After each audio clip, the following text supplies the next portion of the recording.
we are moving back to the topic of concern for Zika virus right here in Aruba. This week, the CDC has confirmed 2 cases of Zika in the United States that have been sexually transmitted.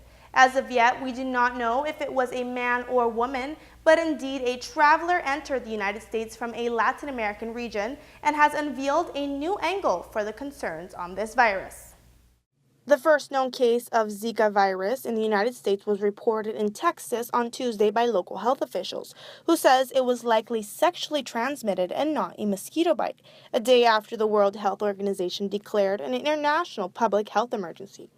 The virus, linked to severe birth defects in thousands of babies in Brazil, is spreading rapidly in the Americas, and WHO officials on Tuesday expressed concern that it could hit Africa and Asia as well.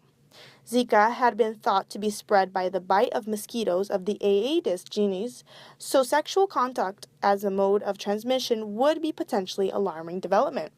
Many media outlets have been warning travelers, specifically pregnant women, to stay away from the Caribbean and South American region.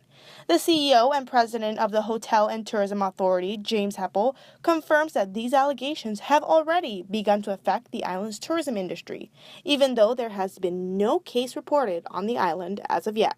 This huge amount of publicity that's been coming forward over the past week with respect to the Zika virus, and nobody in the region is sure exactly how this is all going to play out.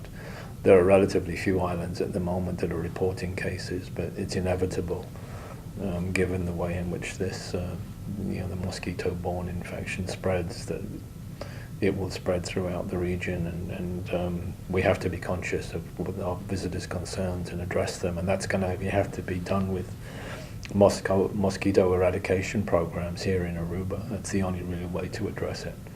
And I think everybody understands that has to be the case.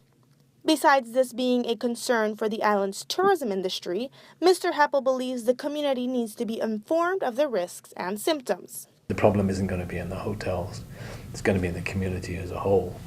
And we have to have a community awareness campaign to explain the dangers of this virus being reported and the impact that it could have on the community. And we're not just talking about visitors, we're talking about residents as well.